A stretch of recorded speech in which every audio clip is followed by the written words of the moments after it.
Welcome to another episode of Peers Over Beers, your favorite digital and social evangelist podcast, with your industry veteran hosts, Michael Sandoval and Chris Tetzel.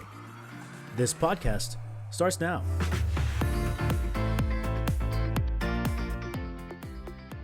Hello, welcome to another episode of Peers Over Beers. My name is Michael Sandoval.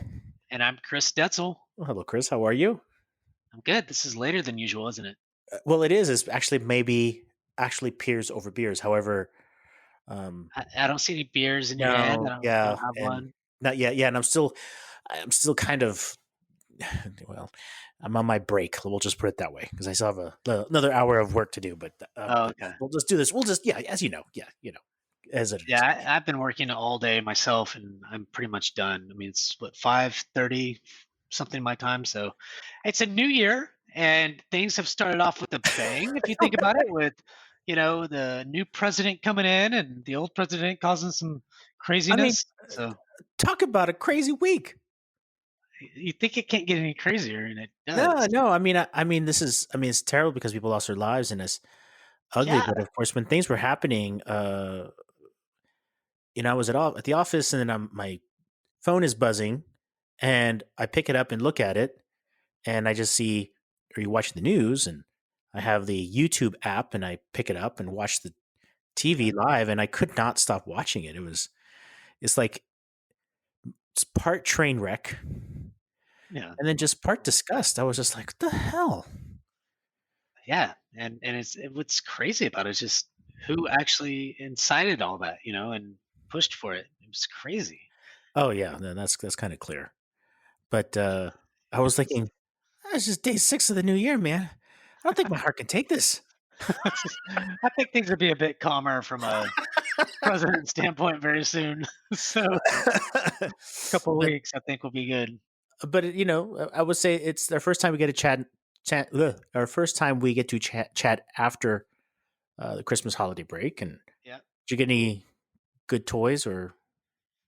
My Presents? wife is very thoughtful in some of the presents. Like um, I can't remember offhand what she actually got me, but I think she's sitting right over there. Hopefully, she can't hear me. If she can, but, but she was very thoughtful, like in some of the things she got me, and so it's just funny because like I thought of maybe something 8 months ago and then forgot about it, and then she gets me it. You know what I mean? Like I was like, oh yeah, that's really cool. There are people in our lives who do that, and I'm lucky to have a couple of them. And I have to admit, they're not expensive gifts, but they're so thoughtful, and you're like, Yeah. wow, I've got nothing. Well, I've got this $50 gift certificate for you. Merry well, Christmas. if it's a significant other, you've got to probably think a little bit more. But for my wife, I just tell her, hey, look, I can't buy you jewelry without you kind of approving it, or I don't want to buy you clothes, obviously, for specific reasons, or shoes. And so send me a link in the size or whatever you want, like five of them. Well, then And I'll that's get not it 3 out of shopping. the 5. Then it's just then you're just picking out something that she likes. Perfect. That's exactly what I mean. I mean, what else? I mean, come And on. it's not a gift that keeps on giving. It's just like, oh, you just got me what I asked you to get. You went on an errand for me and wrapped it. Yeah, but she doesn't think that way. She's I know I'm very, playing with you, but yeah. no. I've had partners in the past that were like, "Oh my gosh, this wasn't thoughtful because I have to tell you everything." I was like, Oh "What? God. Okay. You Yeah. wouldn't So you mention-" do get that. That's how it can be Yeah, viewed. yeah. No, so I get it, but it's not like that, and so I'm lucky in that way. But anyways, I guess we didn't come to talk about what my wife gets, and No, but it's also fun. But no, the only comment I was going to make on, at least on gifts, is that I gifted myself a Arrow Garden. That's the one you can put herbs in your kitchen. oh, okay, cool. And it is really cool. I have to admit, I pop those things in there and started growing, and I have dill, fresh dill. I mean, it's pretty cool. The only thing that is a very bright light, so at night it's kind of annoying, but it Yeah. is what it is. So if you need, too bad we don't live next, close to each other. Or else if you need dill, I could The hell did you do with dill? I don't. I probably wouldn't because I don't time, really. whatever. Yeah. So I think before we last left off, you had said, "Hey, today's my last day at Imperva, and I'm going to be starting next week on Monday, like literally Yeah. the on Christmas week, you were going to start your new job. Yeah, How'd that yeah. go? Oh man, it's funny. You would think so. The 21st of December, 2020 is when I started that job, Reltio, and you'd think wouldn't be so busy and everything else, but man, I've created my own work for myself, Hmm. and so the first thing that I tell people that you should do, or things I do when I first get into any organization, I think you saw it whenever I was at uh, that's basically when I started doing that. It was because I was like, I don't know what the hell I'm doing, Hmm. so let's do this. I know how to talk to people, and Started and, and the cool chatting. thing about this time, and even last time when I was at Imperva, but at Reltio, um, I got on the phone literally with just so it's been 3 weeks today, and I've been on the phone with 50 or 60 different people within the organization, um, just to try to get to know what they do, uh, just let them know I'm there. To so when I kind of think now, I have a specific agenda.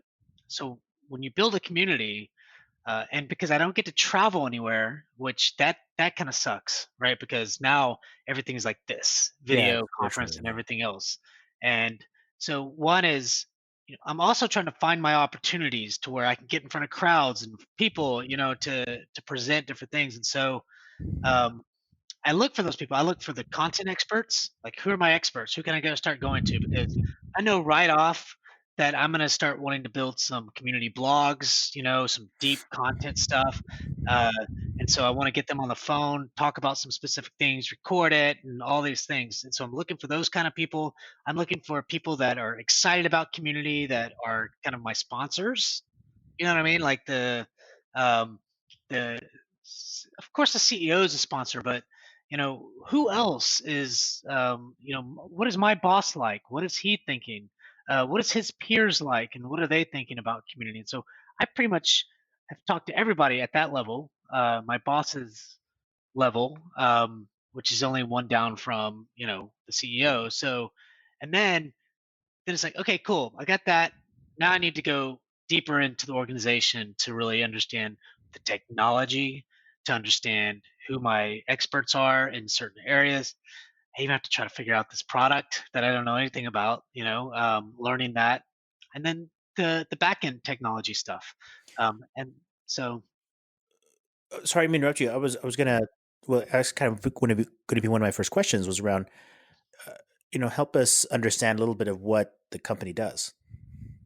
oh, that's a good point. So, At uh, least what industry? yeah, Reltio is a tech company, and they are a master data management company.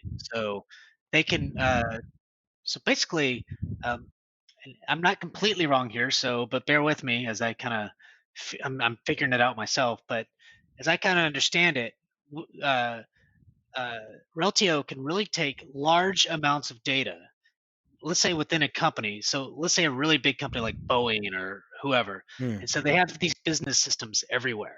And so you can connect these business systems to Reltio, and Reltio can give you what we call a 360 view of the data. So, for example, you know, uh, I could say we have this one customer. I mean, it's not just one, but you can look at it, loads of different types of customer data, and you could say, and you could say all these systems have this, and they're all right here. And then you can kind of look at location where they're at. You can get good analytics around where these customers are, what they're doing, and all that kind of stuff from all these business systems within an organization. Do some other things that I just don't know, but in a sense, it's just taking large amounts of data and making it one view of kind of that customer, if that makes sense, sort of. I think it's in the MDM space, right? I think that's Yeah, the. MDM, master data management. Yeah. People confuse it with MDM can also be mobile data management, which is actually it's like a thing that manages mobile devices and things like that. But this is master data management. So yeah, Hmm. And they are a provider, right? So they are software. yeah, They're full software stack yeah, type of things, integration with a lot of other data exactly. lakes or whatever it is, and Yes. So you're yeah. talking a lot of all that lot of stuff. Yeah. Yep, that's right. No, no, it's curious. Uh, and so it's their dollar amounts are pretty high, I would imagine, because they're at enterprise level type stuff. That's right. Yep. Yeah. Um, Um, how about your customers? What, or I guess because you again, I'm asking these questions. I'm just curious about yeah. uh, like how because I always every time I go in something new, I always do that post methodology, right? People, objective, strategy, technology piece, right? So, Yeah. how have you started to look about? Because we were talking a little bit at the beginning. Maybe I should pull back a little bit about how you're approaching the experience Yeah. of the customer on the site, right? So, and I think you were talking about it as terms of uh, self help customer Oh, experience, yeah. right? So Michael and I were having a conversation. You and I had that conversation about um, what I call the self-help digital customer experience.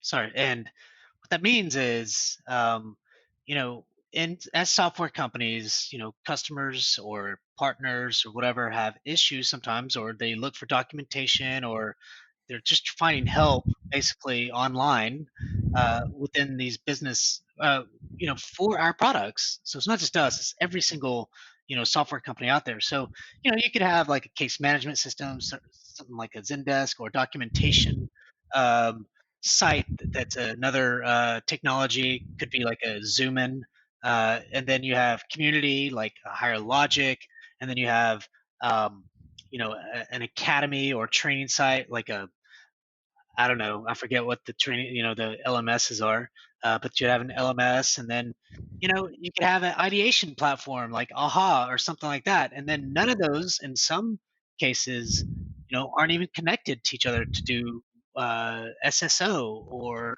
enterprise search. And as a matter of fact, the companies that I've been to in the past don't have a lot of that. In some instances, they might have SSO uh, to some of that stuff, but it's not all connected. So when a customer needs help and they do a search, let's say even on our site, my goal is if they're on community that they get documentation stuff, or they might get, an idea. They might be able to create an idea, or more importantly, um, you know, when a customer searches Google, like everybody else in the world does, except for maybe China, um, you know, that they get the information about your product that they're looking for. I always say this is, and I might have said this 1,000 times already, but if a customer searches for your product and they don't find it, you lose. But if, and I know you've said this before, but I think if a customer searches for your product and has a question about your product and trying to do something, and they do get it, you don't win. It's just expected to me. Like I just expect when I Google it, it's going to be there.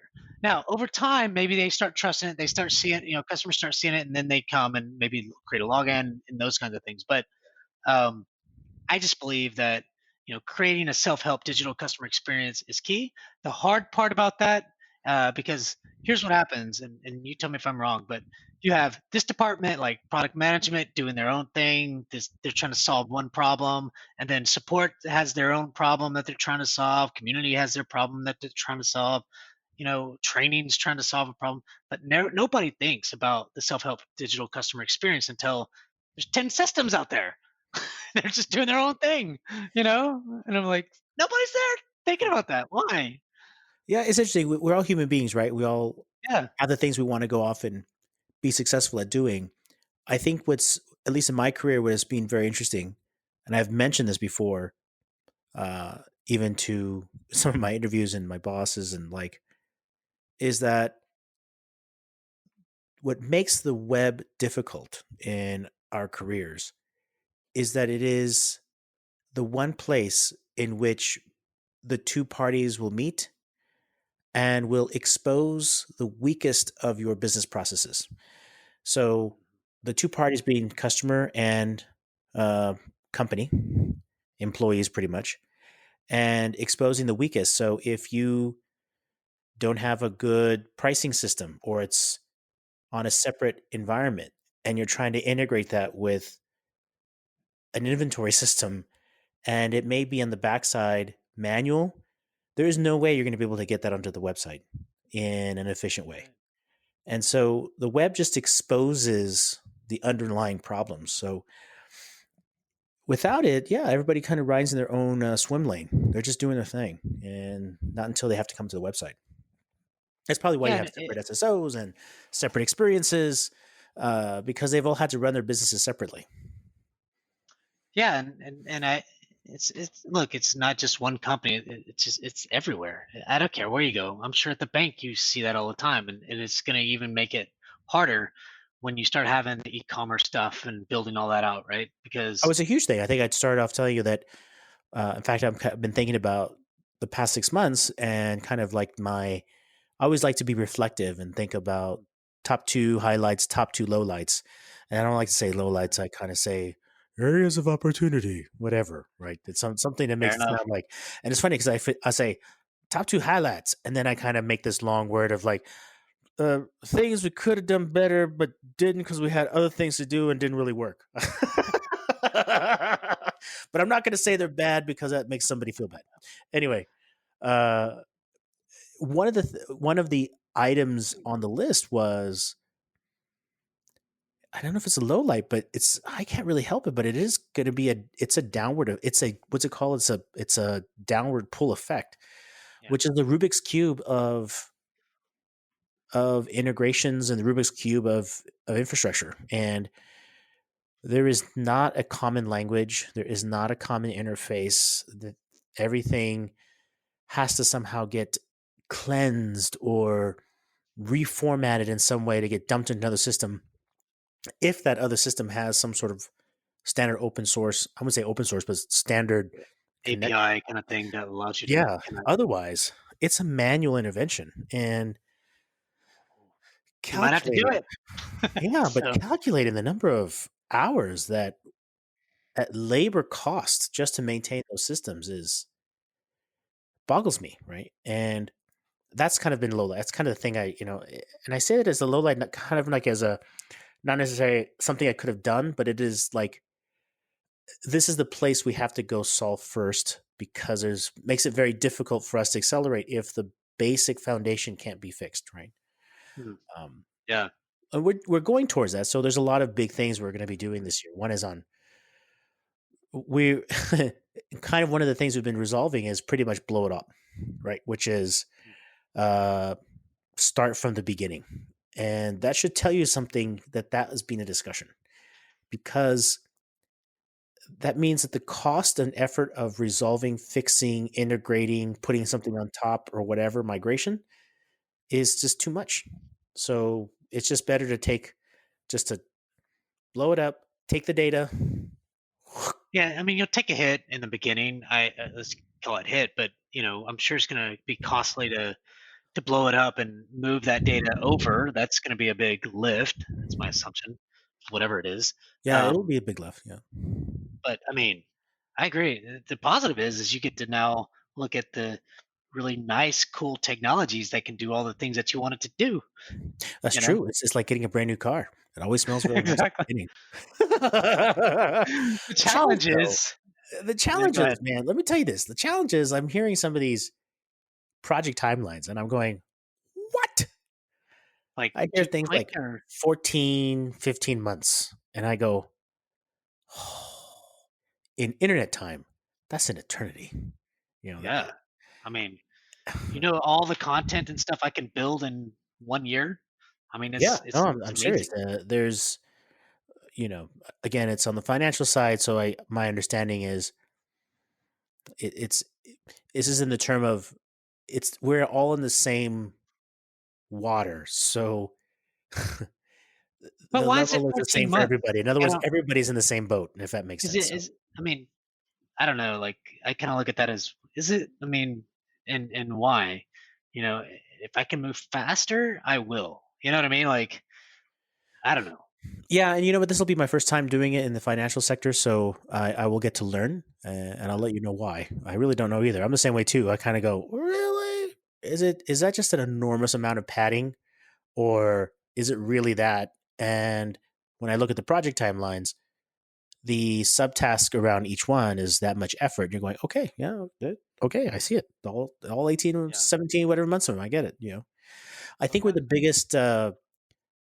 time investment is in uh, scope, not scope, but like process definition. So, um, just to give you a concrete example, like everyone's familiar with ACH. I'm using that as a common thing, right? That's the interchange between bank to bank and moving of money from one account to another, all Right. electronic. And it's amazing how many times that changes hands. It goes from one bank to a central processing bank through the Fed and then the reverse on the other side. And when we get it, it's processed through at least three different or four different institutions, and it comes into a file or whatever, and then money is moved physically. Like you can actually see money move from one account to another.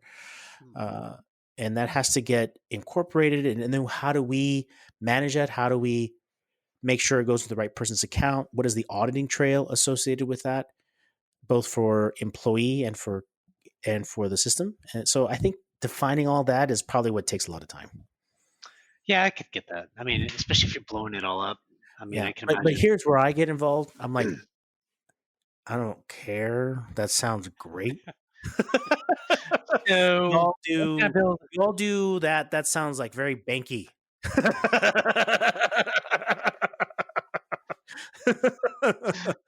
Just I tell me think how to that too plug this about. little bad boy in, and I'll go to town. That's what I think is like. Okay, look, just tell me the products that we have and tell me the names of them, and I'll I go can from write them there. down and reference them when I need them. Yeah, I don't really. I don't won't be an expert ever in this. Okay, so what I will be is just write these down, and I'll put those on the community, and people can select that. Does that look good? Okay, good. Next. What was that thing, Mike? You did the plug or the switch. Yeah, Yeah, whatever. Those things. yeah. Well, that's another thing is I'm not very great at having these amazing business kind of, very high level conversations. It's just never been my forte. I mean, I've had to kind of think about that, but and I get very so. For example, I was asked to again speak to the CEO and staff. So I figure I'm gonna have to be doing more of that since I report into a chief customer officer. But I got to give them a kind of a timeline and things like that of where I'm at with community. And then somebody reached out, "Hey, Chris, can you do this on January 19th?" And I'm like, "Well, I mean, Timeline. You just started like 3 weeks ago. yeah, exactly." And so This is where you I get to said, set your expectations. I said, well, yeah, that seems a little far. How about February sometime? Like this way I can at least, because look, I'm in I mean, negotiations I with. think you can do that. Well, I mean, I don't mean to help No, Jess, no. but you can always talk about your. I don't have a plan yet. I'm just here like 3 days, but let me take you through my thought methodology, and I Okay. because I've done that before. In fact, I'm very similar when I started Rexel. I think Mm, within I started. I think because I was in. I had spent like the first 6 weeks in France, and I think week 4 I went to Germany, Munich, the first time. Met with the business leaders, and I was asked to show what I was going to be doing. I want the roadmap. I And want the roadmap, yeah, what exactly is your plan, Mike? And I was like, to be honest, I ain't got no plan. But but it's all in my head. yes, it's all doing right now. In fact, right now it's right there. I By the way, promise. I I'll did tell you do. about it later. Yeah, exactly. Go That's for some exactly coffee. almost full circle. Yeah. Yeah, I don't want to tell you because that'll you don't want to tell the enemy your plan. Yeah. uh, no, I just said, hey, I don't have a plan, but I'm going to walk you through how I'm going to approach the problem and what the and I use my experience as like, in general, the output will look something like this. And then I will do this and then do that, right? That kind of Yeah. stuff, with a lot of caveats. And usually they're pretty good about that. Like, oh yeah, good, good. Yeah, it's a little different in let's call it a somewhat of a startup software company. Um, they don't really. Oh, they shoot from the hip. Let's go. It's Well, about yeah, yes and no. MVP. Yeah, so there is some of that mindset. You know, But when you look at our CEO, he's very calculated. He's got a 3-year objective. Hey, let's go digital. We're looking at going digital more. And this is, every single department has to define what their digital strategy is. So, I mean, he's very calculated on what he wants, right? And I Oh, mean, he's he did trying the to same. position the company for a buyout. Yeah, maybe. I don't know. I mean, Oh, that's why he has 3 years, and it makes sense. Yeah. yeah, I mean, he did the same thing with Imperva. So, and sold Imperva for $2.3 billion. So, Yeah. That's why he's doing it. Um, but anyways, point is so it's very focused. Is hey, this is what we're doing. This is what we have to go after. And so, but they want it fast, and I'm like, you know, that I understand that, and I sort of get it fast. But like I mentioned before, you've got these technologies in the back end. Do you want to create this great business? And if we do, I don't want to go backwards and have to, okay, now I have a standalone community platform where customers can register and log in and not use SSO. But then 8 months, 12 months down the road, oh, let's go do SSO now. Well, you know what? Now I have to take all that data out of the community, put it now where the SSO piece is, whether it's on Salesforce or some other platform. And that's going to cost $20,000 or whatever. You know what I mean? Like, Yeah. and it's a It's big project that shouldn't be. it shouldn't, but I think one of the things that I think I may have told you, Charlene Lee had told me years ago, which was around, yes, you can piecemeal your community, Mhm. but you're going to run into the same problem you just mentioned. Like the integration pieces are going to be challenged. It's around getting a platform that has as many of the features you think you're going to need, Yeah. and then you may have to pay a little extra, but you won't have to worry about integration costs long term. That's fair. I mean, Yeah. like I think the, there's problems with that because, you know, when you let's say ideation, for example. So like a Higher Logic or Kuros or whoever, Intelligent, those platforms all have ideation built in, or it's something that you can get, right? And in addition to the community and some other things, event management like has been really big lately because of COVID and stuff like that. So they all have some of those things. Problem is like, so you take it to the business and say, look, like ideation is owned by PMs, the PM team. So it's a completely different team. It's a product team. But so what they do is a customer comes in, puts up an idea, and other customers vote on it, or other people vote, and they can look at it and then put it into Jira, and it actually integrates into Jira directly, and then they can manage it from Jira and say, yes, we're going to do it, no, we're not, or whatever. You communicate Right. that way. But they like their own ideation platforms. Like if I say, oh, here's one from, I don't know, let's say Higher Logic or whatever, and they're like, oh yeah, no, we already have one. So now I've got to figure out how do I integrate into their ideation platform that they want or Yeah. that they already have that I can't use Higher Logics because, uh, it just doesn't, they don't like the look of it or I don't know, whatever. But ideally, I would have a platform that has everything and they use it, you know what I mean? And use the capabilities of the APIs to go into Jira, et cetera, et cetera. I mean, you know, but it doesn't work that way, man. You just have to have a platform that is open, that has open APIs and that can connect to different business systems at the end of the day. If you don't have that on a community platform, then you're screwed because you have to be able to work with other business systems. Period. At the end of Yeah, the and day. I think most of the platforms are getting smarter that way, and they're taking the lead from because that's where Salesforce. The reason Yes. Salesforce was so successful is because they took that mentality. We are Nice. open to everything. We just want to. I hate to use this term, suck the data in, right? And you should be able to exchange that data too. So that's why they created those open portals and the like, and then they're off to the races. When they Um, have App Exchange where other companies sell their stuff, oh so yeah, like they're like, oh, you want ideation? Well, we don't have it, but you go to but App Exchange to boom, I can buy it. plug it in. Yeah, it's all plug and play. But you have to spend 300,000 or 400,000 on a partner to fucking build it. You know Yeah, what I mean? Like, yeah, and you have to have a developer. If you don't have a developer, you're screwed yeah. They didn't say they forever. were going to make it easy. Yeah, Well, it's not easy. I honestly think when you're that big, it it behooves you. They people make business models around Yeah, such big monsters, so that's probably where it comes. And then they that's true. code lock That's true. you because you have a huge enterprise that's now invested into Salesforce, and they're like, you guys are becoming very expensive, and costs me $20K every time I go talk to somebody. Yeah. I want to move, and then you realize, oh shit, I can't move. I better. It's going to Yeah, cost me, $3 million or whatever, right? Some that's crazy what number. happened at Imperva. Like when I was at Imperva, I was talking to the CIO, the people under the CIO, and then even my boss at the time. They're both all like, Chris, we're going to go with Salesforce Communities. And I was like, really? Like, I said, Okay. maybe. I was like, let me do some research. Well, you can, but it's free. And it's like, actually, I don't think so. Like, and so, I've worked. There's very few software companies I think that do things for free. well, I mean, it's like, well, they'll give you communities.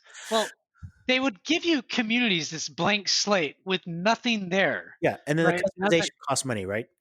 yeah, and I was like, all of a sudden, I said, look, I looked at this. I did my homework. I had all these vendors that I talked to, and I said, Salesforce included. And I said, you know what? This is going to cost us $300,000 just to build it. I go, and we have to get a partner to do it, and we need a developer full time. Do we have that? No. Okay, let's look at these other platforms then. So, anyways, like, Yeah. Well, wait. Remember we had that same. I had that same experience at Rexel when I was trying to. I was forced to use a Microsoft. What was it called? Yammer. Yammer. God bless. Yeah. No one uses that anymore. Okay. Well, Chris, I think next time I would love to talk more about ideation because I've been doing a lot of just data search on it, and it just seems to be one of those. We can talk about it next time, but I does anyone use it? I'm trying to figure Yeah, it they out. do. Here's okay. Let's talk about that Yeah, later. we're gonna talk about it. I was about to give you Yeah, just I know my you're thoughts. like. I got some thoughts. But alas, Chris, I thank you so very much for another wonderful podcast, and Happy New Year, sir. Happy New Year, my friend. And thanks again for listening to another episode of Peers Over Beers. My name is Michael Sandoval. I'm Chris Detzel. All right, talk to you guys later. All right.